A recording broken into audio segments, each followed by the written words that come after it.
भाऊ म्हटले मला माफ करा. हरिश्चंद्र चव्हाण साहेब यांना आपल्या सर्व जनसमुदायातर्फे भावपूर्ण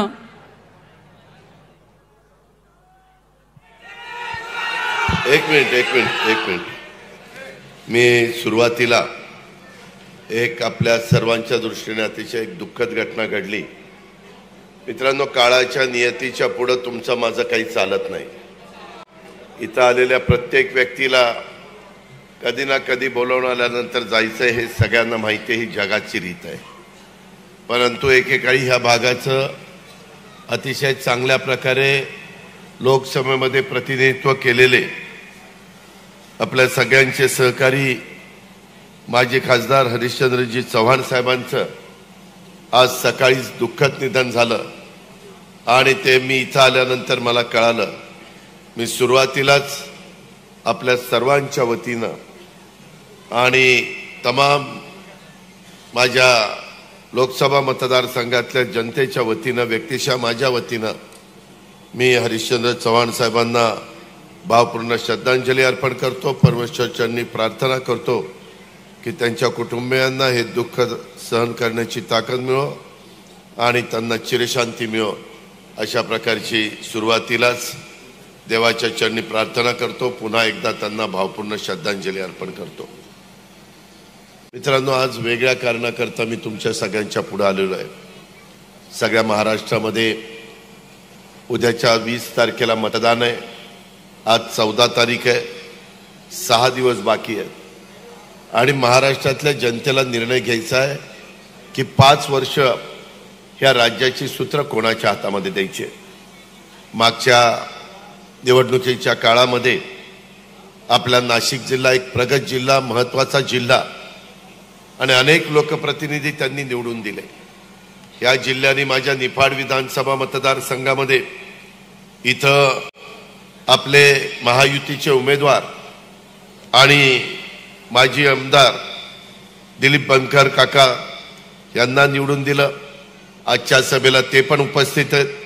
आमचे अध्यक्ष राजेंद्र डोकळे असतील, आमचे सगळ्यांचे सहकारी यतीन कदमजी असतील, अनिल कुंदेजी असतील, भागवत बाबा बोरस्तेजी असतील, रवींद्र नाना पगार, विष्णुपंत म्हैसडुणे, बाळासाहेब क्षीरसागर, दिलीप नाना मोरे, त्याचबरोबर विश्वासराव मोरे, अर्जुनराव टिळे, शिवाजीराव ढेपले, सतीश भाऊ मोरे, लक्ष्मणराव निकम, बापूसाहेब पाटील, दिलीप नाना मोरे, सुरवाडे अप्पा, त्याचबरोबर प्रेरणाताई बलकोडे, सारिकाताई डेरले, शिवनाथ कडबाने, अश्विनी मोगल, सुनीताताई राजोळे, रंजन ठाकरे, सिद्धार्थ वनारसे, विठोबा राजे फडे, बापू काका गडाख, सचिन मोगल, राजेंद्र बोरा, विजय शेठ बाफना, सोनलाल भंडारी, शंकरराव वाघ, परेश शहा, दिलीप नाना मोरे, अशोकराव मोरे, केशवप्पा सुरवाडे, दत्तात्रय काळे,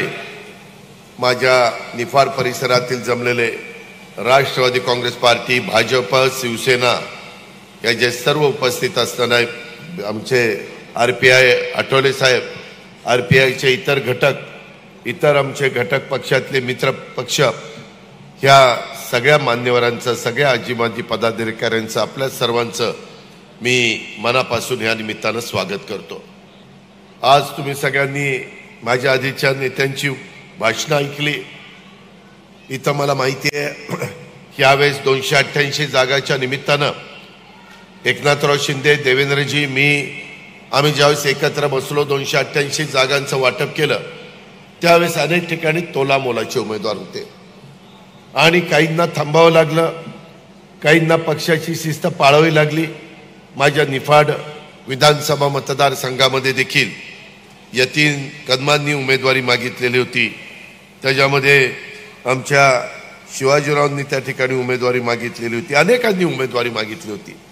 मी मध्ये तुम्हाला आठवत असेल जनसन्मान यात्रेच्या निमित्तानं आलेलो होतो आणि त्यावेळेस पण आपण एकमेकाला भेटलेलो होतो.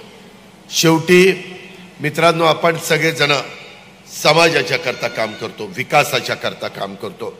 आज मोठ्या प्रमाणावर आपल्याला आपल्या राज्याचा सर्वांगीण विकास करायचा आहे. देशाचे पंतप्रधान यांच्या वेगवेगळ्या मीटिंग चाललेल्या आहेत. त्यांच्या मोठ्या मोठ्या सभा चाललेल्या आहेत। मध्ये आमच्या पुण्यामध्ये देखील सभा झाली, आज संभाजीनगरला फुलंब्रीला सभा आहे, त्याच्यानंतर मुंबईला देखील सभा आहे। ते त्यांच्या परीनं आपल्या महाराष्ट्रातल्या जनतेला सांगतायत, अमित शहा सांगतायत, इतर नेतेगण सांगतायत, विरोधी पक्ष नेते येत आहेत। हा सगळ्यांना घटनेचे शिल्पकार डॉक्टर बाबासाहेब आंबेडकरांनी संविधानाच्या माध्यमातून दिलेला अधिकार आहे। प्रत्येकाला उभं राहता येतं, प्रत्येकाला आपली भूमिका मांडता येते। हा माझा मतदार जनता जनार्दन हे ठरवणार की उद्याच्याला कुणाला विधानसभेमध्ये पाठवायचं आणि कुणाला त्या ठिकाणी थांबवायचं। आज मी तुम्हाला सगळ्यांना आव्हान करण्याच्या करता आलोय। महायुतीच्या सरकारने गेल्या 2-2.5 वर्षामध्ये चांगलं काम करण्याचा प्रयत्न केला। काही राजकीय स्थित्यंतर घडली, एकनाथराव शिंदेंनी भूमिका घेतली, एकनाथराव देवेंद्रजी पहिल्यांदा सरकारमध्ये गेले, त्याच वेळेस आम्ही सगळ्यांनी राष्ट्रवादी काँग्रेस पक्षाच्या सर्वच्या सर्व आमदारांनी ठरवलेलं होतं। माझी सही होती, दिलीप काकाची सही होती, नरहरी झिरवाळची सही होती, माणिकराव कोकाटेची होती, सरोजची होती, भुजबळ साहेबांची होती, नितीनची होती, अनेकांच्या सह्या होत्या। पण त्यावेळेस काही अशी घटना घडली की ते जमलं नाही।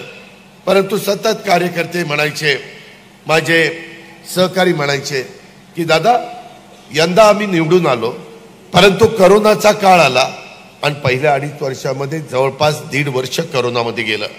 करोनाच्याही काळामध्ये खरं अनेकांनी चांगलं काम आपल्या आपल्या भागामध्ये करायचं ठरवलं, तरी आज राज्यामध्ये जेवढे काही आमदार आहेत त्याच्यामध्ये सगळ्यात चांगलं काम जर कुणी केलेलं असेल तर त्या 5 आमदारांची नावं काढायची ठरवलं तर त्याच्यात तुमच्या दिलीप काका बनकरचं नाव घ्यावं लागेल। तुम्हाला सगळ्यांना माहिती आहे, मी स्पष्ट बोलणारा कार्यकर्ता आहे, माझ्यात मागं पुढं नसतं। आणि दिलीप काकांनी त्या काळामध्ये या भागात काही माझ्या परप्रांतीय लोक होती, त्यांना त्यांच्या गावाला जाता येत नव्हतं, काही अडचणी होत्या, लॉकडाऊन होतं, रेल्वे बंद झालेल्या होत्या, काही ठिकाणी आपण एसटी तात्पुरत्या घेतल्या आणि त्यांनाही वाटत होतं की आपण आपल्या घरी जावं। एक अशा प्रकारचा परिस्थिती निर्माण झालेली होती की आता हा आजार असा आहे, हा रोग असा आहे की आता आपण काही जगणार नाही असं अनेकांना वाटत होतं। ते म्हणाले की बाबा इथं जायच्या ऐवजी आमच्या गावी जाऊन आमच्या पोराबाळांच्यात आम्ही तिथं आमचं बरं वाईट होऊ दे, इथपर्यंतची टोकाची भूमिका तो माणूस घेत होता। जर एखाद्या घरामध्ये सुरुवातीला कोणाला करोना झाला, ते घर आपण तिथं जात नव्हतो, ओलांडून 2-4 घरं बाजूने जायचो। त्या घरामध्ये सुरुवातीच्या आठवड्यामध्ये जे लोक गेले त्या घरातला एक देखील व्यक्ती त्यांचा अंत्यसंस्कार करायला गेला नाही। निफाडकरांनो जरा आठवा तो काळ, असा काळ आपण घालवला आणि त्यावेळेस 100 बेडची एक व्यवस्था आमच्या दिलीप काकांनी केली। जेवणाची व्यवस्था, औषध पाण्याची व्यवस्था, ऑक्सिजनची व्यवस्था, व्हेंटिलेटरची व्यवस्था सरकार पण करत होतं, वॅक्सिन देत होतं, बाकीच्या रेमडेसिवीर देत होतं। कोणालाही माहित नाही की कोणतं औषध दिलं पाहिजे। आता सांगतात ज्यांनी रेमडेसिवीर घेतली त्यांना पुढे त्रास होणार आहे आणि मग तेव्हा कशाला दिली, म्हणजे ही सगळी अवस्था आहे। पण त्या काळामध्ये खरोखरीच एक चांगल्या पद्धतीनं पुढाकार घेऊन माणसं जगवण्याचं काम, त्याच्यामध्ये कुठल्याही परिस्थितीमध्ये आपली जबाबदारी, आपण लोकप्रतिनिधी आहे, आपण त्याच्यामधनं पळ काढता कामा नये अशा प्रकारची भूमिका दिलीप आणि दिलीपच्या अनेक सहकारी मित्रांनी घेतली। तुम्ही त्यांना साथ दिली आणि तो अतिशय मोठं आजाराचं संकट, रोगाचं संकट जगातनं सध्या गेलेलं आहे, राज्यातनं गेलेलं आहे, देशातनं गेलेलं आहे, पण त्याची किंमत आपण मोजली। अनेक जीवाभावाची लोक तुम्हाला मला सोडून गेली, त्यांनाही मी या निमित्तानं भावपूर्ण श्रद्धांजली अर्पण करतो। मित्रांनो, एकंदरीतच वेगवेगळ्या घटना घडल्या। आज माझा निफाड, मी मागेही या विधानसभा मतदारसंघामध्ये मतं मागायला आलोय। मागे मी तुम्हाला सांगितलेलं होतं की दिलीप काकाला निवडून द्या, मी तुमचा रानवड सहकारी साखर कारखाना, निफाड सहकारी साखर कारखाना चालू करायला त्या ठिकाणी मदत करतो। रानवड सहकारी साखर कारखाना चालू झाला, निफाडच्या बाबतीमध्ये आम्ही प्रयत्न करत होतो, परंतु हेमंत गोडसे माजी खासदार आणि DP कडलक यांना तो कारखाना टेंडरमध्ये त्यांचा हायेस्ट असल्यामुळं तो कारखाना त्यांच्याकडे चालवण्याच्या करता दिला गेला. पुढे त्यांना काय अडचणी आल्या मित्रांनो, तुम्ही जरी राष्ट्रवादी काँग्रेस पक्षाचा कार्यकर्ता असलो आणि कुणी साखर कारखानेवाले माझ्याकडे आले आणि सांगितलं दादा ह्याच्यातनं मार्ग काढा, मी माझ्याकडे असणारं अर्थ खातं, नियोजन खातं, अमित शाह साहेबांच्याकडे असणारं सहकार खातं, दिलीप वळसे पाटलाकडे असणारं सहकार खातं, सुदैवाने अमित शहाची आमची चांगली ओळख आहे, त्यांच्याकडे NCDCचा पैसा द्यायचा हातात आहे. आणि ह्या प्रकारे महाराष्ट्रातले अनेक कारखाने आपण सुरू केले, अनेक कारखान्याला आपण पाठबळ दिलं. पण मी आपल्याला स्पष्टपणे सांगतो, कारखान्याचा घास वाढवल्याशिवाय 1250चे कारखाने 2500चे कारखाने चालत नाही. आता निफाडकरांनो कारखाने 5000च्या पुढं, 7500च्या पुढं, 10000च्या पुढं, आमच्या काही भागामध्ये 15,000 मेट्रिक टनाचे, 17,000 मेट्रिक टनाचे आमच्या बबनदादा शिंदेचा तर कारखाना जवळपास आज दोन्ही कारखाने मिळून ते 17-18,000 मेट्रिक टन क्रशिंग त्या ठिकाणी करतात. बदल झालाय, नवीन मशिनरी आली आहे, ऊस वाढतोय, पाण्याची व्यवस्था होतीये, लोकांचे कष्ट करण्याची तयारी आहे. काही जण चांगला भाव देतात. जर चांगला कारखाना चालवला, कर्जमुक्त कारखाना असला तर निफाडकरांनो भाव खूप चांगला देता येतो. मी तुमच्या समोर बोलत असताना महाराष्ट्रात नंबर 1-2चे भाव मी माझ्या भागामध्ये देऊन दाखवले. माझ्या माळेगाव सहकारी साखर कारखान्याचा भाव 3636 रुपये टनाला बसला. किती? 3636. माझ्या सोमेश्वर कारखान्याचा भाव जे माझ्या नेतृत्वाखाली तिथं चालतात सहकारी साखर कारखान्यात 3571 रुपये भाव बसला. मला असं वाटतं की एका भागातल्या लोकांनी एवढा भाव घेऊन चालणार नाही. इतर पण लोकांना तसाच खर्च येतो, तशीच मेहनत घ्यावी लागते, तसंच बेणं दाबावं लागतं आणि त्याच्यातनं कष्ट घेऊन ऊस काढावा लागतो. तिथंही भाव 3500च्या पुढे यावेत. पण ते कारखाने कर्जमुक्त असले पाहिजे. कारखान्याचं मॉडिफिकेशन करण्याच्या करता घेतलेलं कर्ज, त्याचा रिपेमेंटचा हप्ता, तिथं मात्र अडचणी येतात. ही गोष्ट आपण लक्षामध्ये घ्या. मला आताच काहीच माझे सहकारी सांगत होते की DPनी आणि हेमंत गोडसेनी घेतलेला कारखाना आज निफाड तालुक्याच्या नावाचा कारखाना, एक वैभव त्या कारखान्याने इथं आर्थिक सुबत्ता आणण्याचं काम केलं. त्या काळामध्ये एक गत वैभव म्हणून महाराष्ट्र निफाड कारखान्याकडे बघायचा. प्रल्हाद पाटील असे दिग्गज माणसं त्या कारखान्याचे चेअरमन झालेले आम्ही लहान असताना त्या ठिकाणी पाहिलेले. हा तो सगळा काळ होता. आता आपल्याला मी यावेळेस सांगेन, यावेळेस आम्ही 2 पैकी 1, मला दोन्ही सुरू करायचे होते, परंतु आमचं टेंडर त्या ठिकाणी कमी होतं आणि त्याच्यामुळं ते झालं. आता आम्ही त्यांनाही विचारू, तुम्ही चालवत असला तर मी संपूर्ण सहकार्य करायला तयार आहे. की तुम्ही म्हणजे ते DP कडलक आणि हेमंत गोडसे, तुम्ही म्हणजे तुम्ही नाही ते. आणि त्यांना विचारेन की तुम्हाला काय पाहिजे. ह्यामध्ये आपण अमित शहाकडे जाऊ, आपण सहकार मंत्र्याकडे जाऊ, राज्य सरकारमधनं आपण मुख्यमंत्री, दोन्ही मुख्यमंत्र्यांची, उपमुख्यमंत्र्यांची मदत घेऊ आणि मार्ग काढू ना. अशी कुठलीच गोष्ट या जगामध्ये नाही की ते सुरूच होऊ शकत नाही. त्याला प्रत्येकाला उत्तर आहे. प्रत्येकाला काही बाबतीमध्ये निर्णय घेण्याची गरज आहे. त्या पद्धतीचा पण निर्णय आपण घेऊ. तसंच मी मध्ये बुलढाणा जिल्हा मध्यवर्ती सहकारी बँकेला राज्य सरकारकडनं 300 कोटी रुपयाची गॅरंटी दिली. पैसे दिले नाही, गॅरंटी दिली. आणि त्या बँकेला सांगितलं 10 वर्षाची परतफेड करा, म्हणजे दरवर्षी 10 कोटी आणि त्याचं व्याज. आणि म्हणलं बँक चालवा. आता बँक चालू झालेली आहे. आपल्या नाशिक जिल्हा मध्यवर्ती सहकारी बँकेला तसं करायला 700 कोटी रुपये लागतात. खरं तर शेवटी अनेक जण, भुजबळ साहेब असतील, दादाजी भुसे असतील, बाकीचे माझे सगळे सहकारी असतील, आमचे महायुतीचे सगळे आमदार, मी कोणी मला आग्रह केला नाही असं कुणाच्याच बाबतीत घडलं नाही. सगळे सांगत होते की बाबा दादा, मुख्यमंत्री एकनाथराव, देवेंद्रजी, बुलढाणा जिल्हा बँक चालू झाली. आमचं पण शेतकऱ्यांचं एक ही आर्थिक नाडी आहे. आमच्या या तालुक्याच्या पीक कर्जावर मध्यमुदत कर्जावर, दीर्घ मुदत कर्जावर खूप मोठा परिणाम करणारी ही एकेकाळची महाराष्ट्रातली सगळ्यात जास्त पीक कर्ज पुरवठा करणारी ही बँक आहे आणि ती नाशिकच्या नावाने आहे. त्याचं कुठं लायसन कॅन्सल होऊन ती बँक आमच्यातनं निघून जाऊन देऊ नका.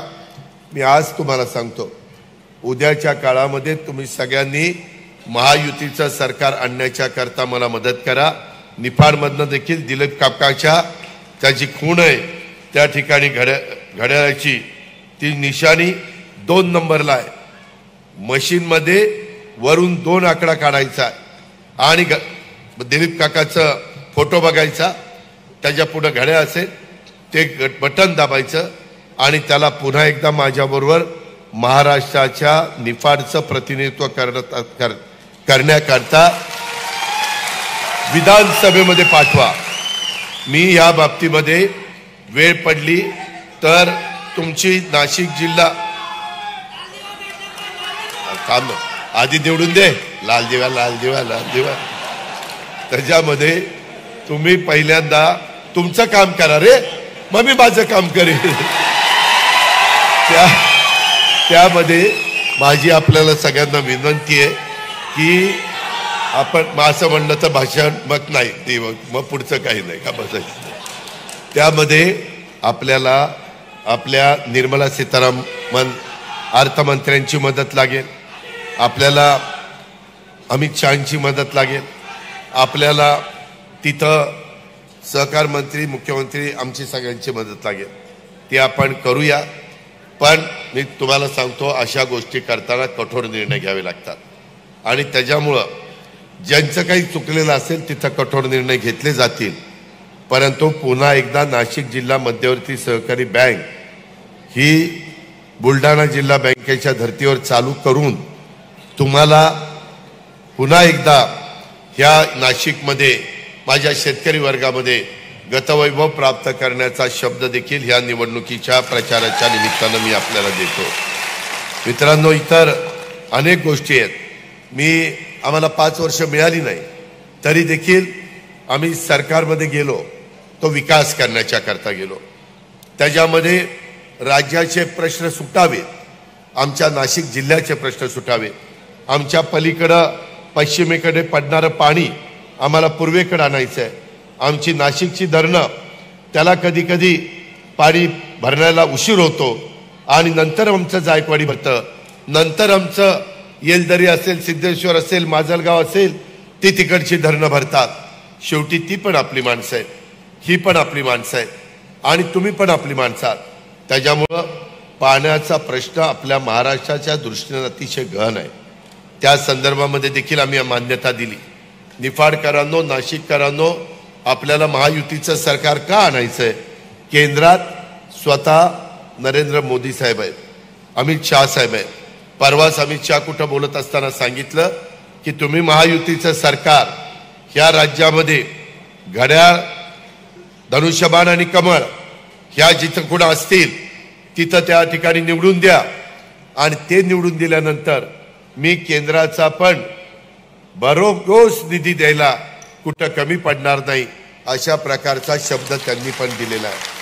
परवा मी आणि नरेंद्र मोदी साहेबांच्या सभेला मी होतो पुण्यात, तुम्ही बघितलं असेल टीव्हीवर, त्यावेळेस पण आम्ही चर्चा करत होतो. ते म्हणले, अजित पुन्हा एकदा आपल्या विचारांचं सरकार आणा, मी तुम्हाला केंद्राचा निधी कुठं कमी पडू देणार नाही, असं स्वतः पंतप्रधानांनी पण सांगितलेलं आहे. तुम्ही म्हणा कशा करता आपल्याला गरज आहे? आपल्याला आहे. त्याचं कारण असं आहे की आपल्याला त्या बाबतीमध्ये ज्या मोठ्या योजना आहेत त्याच्यामध्ये वर्ल्ड बँकेचा पैसा लागतो, जायकाचा पैसा लागतो, त्याच्यामध्ये कधी कधी आपल्याला केंद्र सरकारची मदत लागते. आतापर्यंत केंद्र सरकारने 10 लाख कोटी रुपयाची मदत केंद्रामध्ये सरकार आल्यापासून त्यांनी दिलेली आहे. आता 1 लाख कोटीची कामं तुमच्या माझ्या महाराष्ट्रामध्ये केंद्र सरकारची चाललेली आहे. मग त्याच्यामध्ये मेट्रो आहे, वंदे भारत ट्रेन आहे, बुलेट ट्रेन आहे, त्याच्यामध्ये विमानतळ आहे, त्याच्यामध्ये टर्मिनल आहे, त्याच्यामध्ये बंदर म्हणजे वाढवणचं बंदर आहे, त्याच्यामध्ये वेगवेगळ्या प्रकारचे नॅशनल हायवेज आहेत. मोठे मोठे ब्रिज आहेत, मध्ये अटचतू हा पण पूल आपण त्या ठिकाणी पूर्णत्वाला नेला. अशा अनेक कामं आहेत. त्या कामाकरता आपल्याला त्यांची मदत पाहिजे, ती मदत आपण घेऊ. तुम्ही काळजी करू नका, तुम्ही तुमची जबाबदारी पार पाडा. मला आज इथं आमचे सहकारी यतीन कदम यांनाही धन्यवाद द्यायचे, त्यांचेही आभार मानायचे. कारण त्यांनी शेवटपर्यंत प्रयत्न केला. माणूस आहे, माणसाने शेवटपर्यंत प्रयत्न करायचा असतो. आणि नंतर मात्र पक्षाची शिस्त, पक्षाचा आदेश, नेत्यांनी दिलेलं सूचना याबद्दल त्यांनी त्या ठिकाणी महायुतीचे उमेदवार या नात्याने आता दिलीप काकाला उमेदवारी मिळालेली आहे आणि दिलीप काकाला आता संधी मिळाली पाहिजे. आपण त्याच्यामध्ये वेगळी भूमिका घ्यायला नको. एक एक आमदार महत्वाचा आहे. एकेकाळी याच देशामध्ये वाजपेयी साहेबांचं सरकार एका खासदारांनी पडलं, एक खासदार कमी पडला. एवढं महत्व केंद्रात खासदाराला असतं, राज्यामध्ये तुमच्या माझ्या आमदाराला असतं. आणि त्याच्यामुळं त्यांनी आणि बाकीच्याही सगळ्यांनी, शिवाजीराव आहेत, बाकीचे सगळे, त्यांनी पण एक समंजस्य अशा प्रकारची भूमिका या बाबतीमध्ये घेतली. त्याच्याबद्दल त्यांनाही मी, आमचे बाळासाहेब पण आहेत, त्यांना पण मी मनापासून धन्यवाद देतो. त्यांच्याही सगळ्यांचे आभार मानतो. यतीन, तुम्ही तरुण आहात, तुम्हाला उद्याच्याला भवितव्य आहे, त्याबद्दल आपण काळजी करू नका. तुम्ही भाजपामध्ये जरी असला तरी भाजपच्या अमित शहाचे, देवेंद्रजींचे, माझे चंद्रशेखरचे चांगले संबंध आहेत. त्याच्यामुळं तुमच्याकरता आम्हाला पिंपळगाव नगर परिषद करून दिल्याने ऑलरेडी भाजपचं आपण मोठं काम केलं. पण एका कामावर समाधान मानायचं नाही, अजून दुसरं मोठं काम झालं पाहिजे. दादांनी ऑलरेडी भारतीय जनता पक्षासाठी एक मोठं काम केलेलं आहे. इथं सतीश भाऊ आहेत, बापूसाहेब पाटील आहेत. पिंपळगाव नगर परिषदेची फाईल अडली होती. दादा नसते तर पिंपळगाव नगर परिषद झाली नसती. त्याच्यामुळे भारतीय जनता पक्ष दादांचा कायम ऋणी नक्कीच राहील आणि त्याची परतफेड आम्ही 23 तारखेला करून देऊ. त्याबद्दल धन्यवाद. असंच सगळ्यांनी एक मनाचा मोठेपणा दाखवला पाहिजे. जर टोकाची भूमिका घेतली तर त्याच्यातनं चांगलं निष्पन्न होत नाही. आणि अशा वेळेस जरा प्रतिसाद दिला तर माणसाच्या पण मनामध्ये राहतं. आणि मग योग्य वेळ आल्यानंतर आम्ही त्यांना योग्य प्रकारची संधी द्यायला पण कुठं कमी पडणार नाही. ही पण बात मी आपल्याला सगळ्यांना या निमित्तानं सांगू इच्छितो.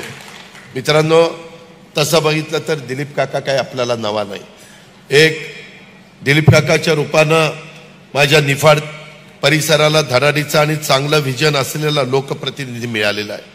राज्याच्या विधानमंडळामध्ये निफाड मतदारसंघाचं, तसंच या भागातल्या शेतकऱ्यांचं, ह्या भागातल्या कष्टकऱ्यांचं, ह्या भागातल्या माझ्या मायमाऊलींचं, माझ्या बहिणींचं, माझ्या तरुणींचं प्रश्नासाठी दिलीप तात्यांनी सातत्याने आवाज उठवण्याचं काम तिथं केलेलं आहे. निफाडच्या विकासाची तळमळ मी स्वतः त्याच्याकडे पाहिलेली आहे. आणि दिलीप काकाच्या रूपानं एक धडाडीचा आमदार हा निफाडला मिळालेला आहे. त्याला पुन्हा एकदा आपल्याला विधानसभेमध्ये पाठवण्याचं मात्र काम हे आपल्याला करायचंच आहे. त्यामध्ये कदाचित 5 वर्षात कुठं काही शब्दांनी शब्द वाढतो, कुठं एखादं काम झालं नसेल, एखाद्याच्या बाबतीमध्ये काही नाराजी असेल, माझी तुम्हाला विनंती आहे, आम्ही पण अनेक वर्ष काम करणारे कार्यकर्ते आहोत. काम करताना कधी 100% कामं होत नाही, परंतु कुणी आपण एकमेकाला नेहमी साथ दिली पाहिजे. आणि काही झालं असेल तर ते तुम्ही माफ केलं पाहिजे. पुढं चांगलं कसं करता येईल याबद्दलचा प्रयत्न दिलीप काकाही करेल, त्याच्याबद्दल मी पण लक्ष देईन. आणि बाकीच्या सगळ्यांनी, इथं बसणाऱ्या सगळ्यांना मी सांगतो, जर तुम्हाला काही शंका कुशंका, जिल्हा परिषदेला काय होईल, तालुका पंचायतीला काय होईल, नगरपालिकेला काय होईल, महानगरपालिकेला नाशिकला काय होईल, तुम्ही काळजी करू नका. मी तुमच्या बरोबर आहे. त्यामध्ये काहींना असं वाटेल की उद्याच्याला एखादा माणूस आमदार झाला की तो त्यांचंच रेटून धरेल. दिलीप काकाचा स्वभाव तसा नाही. त्याच्यामध्ये मी हस्तक्षेप केल्यानंतर दिलीप काका माझंच ऐकणार, तो दुसऱ्याचा कुणाचा ऐकणार नाही. आणि मी कुणावर, तुमच्यावर अन्याय होऊन देणार नाही. ही पण बाब माझ्या सहकारी मित्रांना या निमित्तानं मी सांगतो. दुसरी महत्वाची गोष्ट मायमाऊलींनो, आपला हा मतदारसंघ आहे हा 2,95,000 एवढ्याच मतदारांचा आहे, बरोबर आहे अध्यक्ष? 2,95,000 मतदारसंघाचा. ह्या मतदारसंघामध्ये सगळ्यांच्या प्रयत्नातनं जी आम्ही मुख्यमंत्री माझी लाडकी बहीण योजना आणली, त्यामध्ये किती महिलांना त्या योजनेचा फायदा मिळाला तुम्हाला माहिती आहे? 1,29,000. म्हणजे 2-2.5 माणसामाग मतदारांमाग 2 ते 2.5 मतदारामाग 1 मतदार हा त्या योजनेचा फायदा घेतलेला आहे. आम्ही शब्दाचे पक्के. मी जूनमध्ये अर्थसंकल्प सादर करत असताना केला सादर, विरोधकांनी मला टार्गेट केला, म्हणले तिजोरी खाली करायला चाललाय हा माणूस, राज्याला कंगाल करायला चाललाय, महाराष्ट्राला दिवाळखोरीत काढायला चाललाय, आर्थिक शिस्त बिघडायला चाललाय. निफाडकरांनो, मी अतिशय कडक स्वभावाचा आहे, पण मी आर्थिक शिस्त पाळणार आहे. माझ्या इथल्या एक देखील संस्था तुम्ही बघितली तर अतिशय उत्तम पद्धतीने आम्ही त्या संस्था चालवतो. कुठेही तिथं गालबोट लावून देत नाही. वेळ पडली तर आम्ही कमीपणा घेतो, पण संस्थेचं हित पहिलं जपतो. किती जवळचा माणूस आला आणि सांगितलं की इथं काहीतरी विशेष बाब करा, नाही, नियमामध्ये बसत असेल तरच होईल, विशेष बाब नाही. म्हणून आज आमच्या बँका नंबर 1 आहेत. 0% व्याजाने मी माझ्या पुणे जिल्ह्याला पीक कर्ज देतो शेतकऱ्यांना. का शेतकऱ्यांचं भलं होणार नाही? ह्याच्यामध्ये मायमाऊली आहे. ही योजना आणताना विरोधक कोर्टात गेले. काही माजी आमदार मंत्र्यांनी सांगितलं आमचं सरकार विरुद्ध आम्ही योजना बंद करू.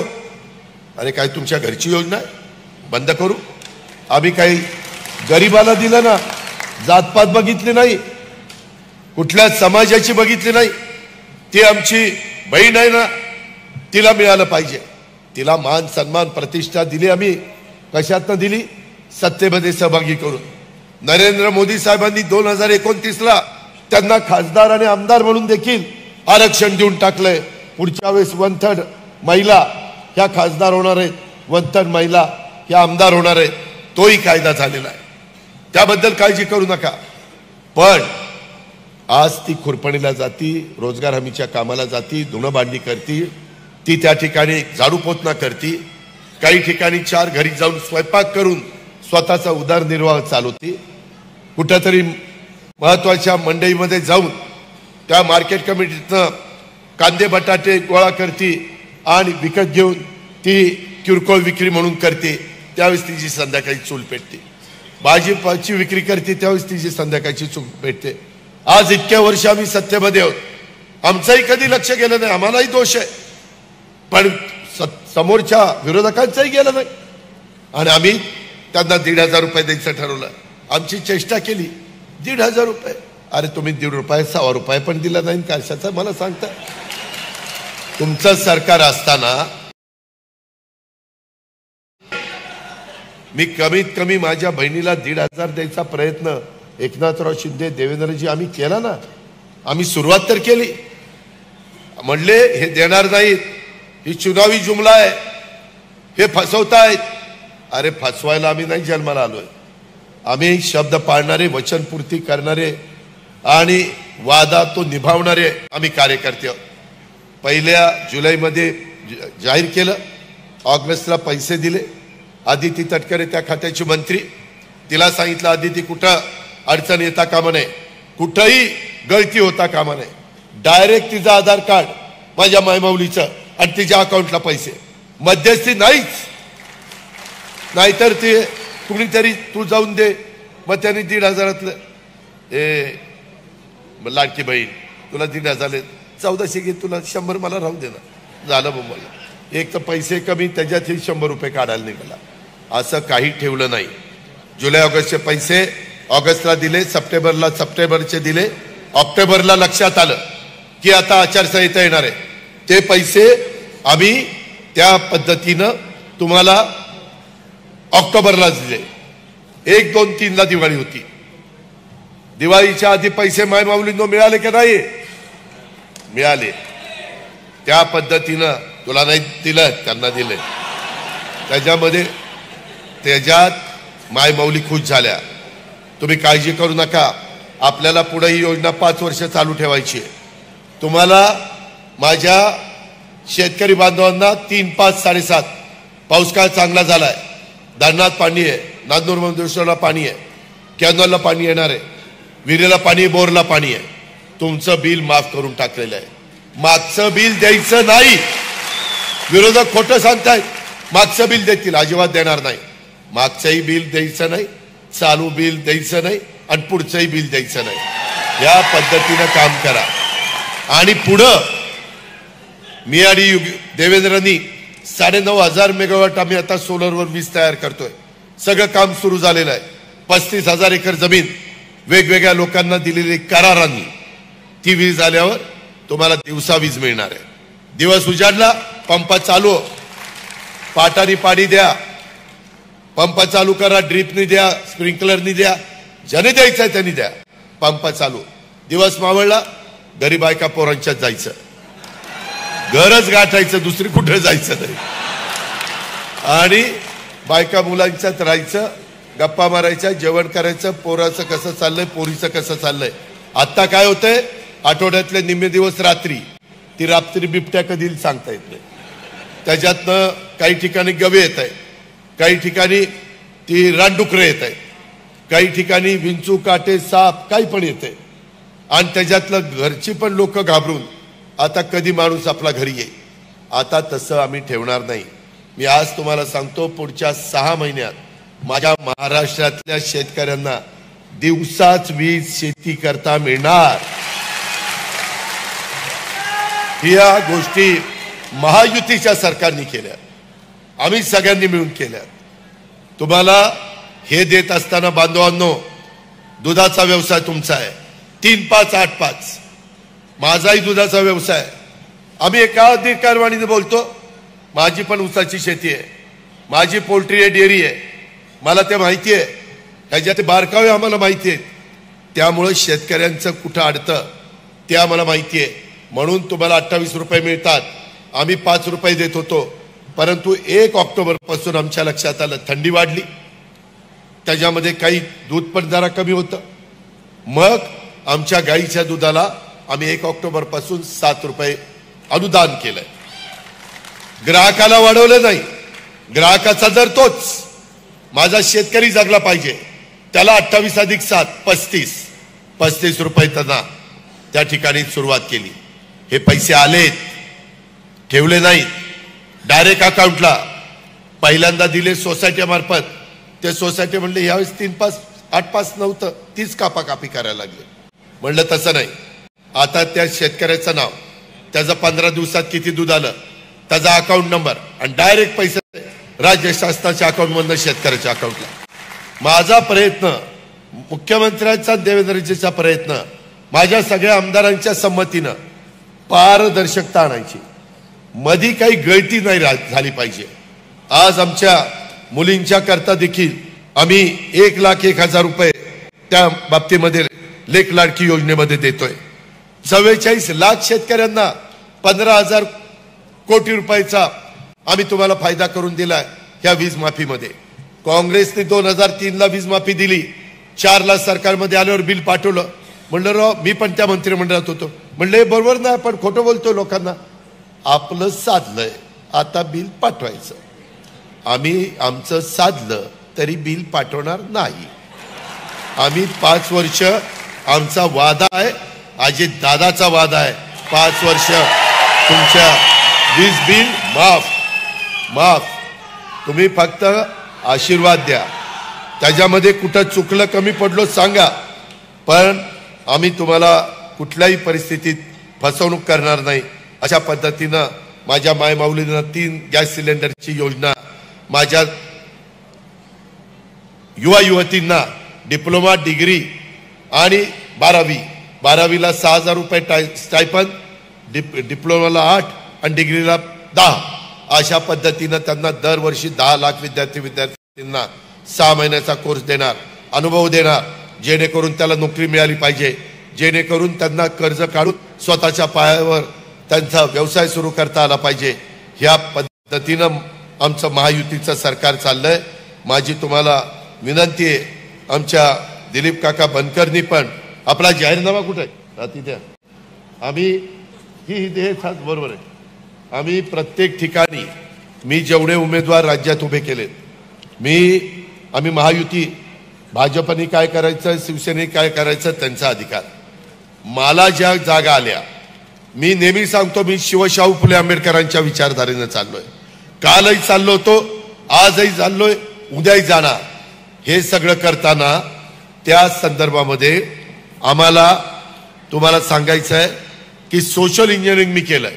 मला जेवढ्या जागा मिळाल्या, घडीभर 60 जागा मला मिळाल्या समजा, त्याच्यातल्या 12.5% जागा आदिवासी प्रतिनिधित्व दिले. आदिवासी तुमच्याच इथं हिरामण खोसकर, नरहरी झिरवाळ आणि आमचा नितीन पवार, तिकडं दौलत दरोडा, तिकडं डॉक्टर लामटे, तिकडं विदर्भात बाबा आत्राम. ह्या पद्धतीनं मी 12.5% प्रतिनिधित्व त्यांना दिलं. मी म्हणतो ना, मी सोशल इंजिनिअरिंग केलं, जाहीरपणे सांगतो. त्याच्यानंतर मागासवर्गीय त्यांना 12.5% जागा दिल्या. अण्णा बनसोडे असेल, सरोज आहिरे असेल, अशा अनेक माझ्या सहकारी मित्रांना, तिकडे सचिन पाटील असेल, त्यांना अशा जागा दिल्या. माझ्या मुस्लिम समाजाला मी 10% जागा दिल्या. त्याच्यामध्ये नजीब मुल्ला असेल, नवाब मलिक असतील, जिसान सिद्दीकी असेल, तिकडं हसन मुश्रीफ असेल, तिकडं सना असेल, अशा आम्ही 10% त्यांनाही जागा दिल्या. आम्ही सगळ्यांना बरोबर घेऊन चाललोय, आम्ही भेदभाव करत नाही. ही शिवशाहू फुले आंबेडकरांची विचारधारा आहे. योगपुरुष छत्रपती शिवाजी महाराजांनी हिंदवी स्वराज्याची स्थापना केली. ती 18 पगड जास्ती 12 बलुतेदारांना करून गेली. तेच रस्त्याने आम्ही चाललोय. मला तुमचे आशीर्वाद हवे, आम्हाला तुमचा पाठिंबा हवा आहे, आम्हाला तुमचं बहुमोल असं मत हवं आहे.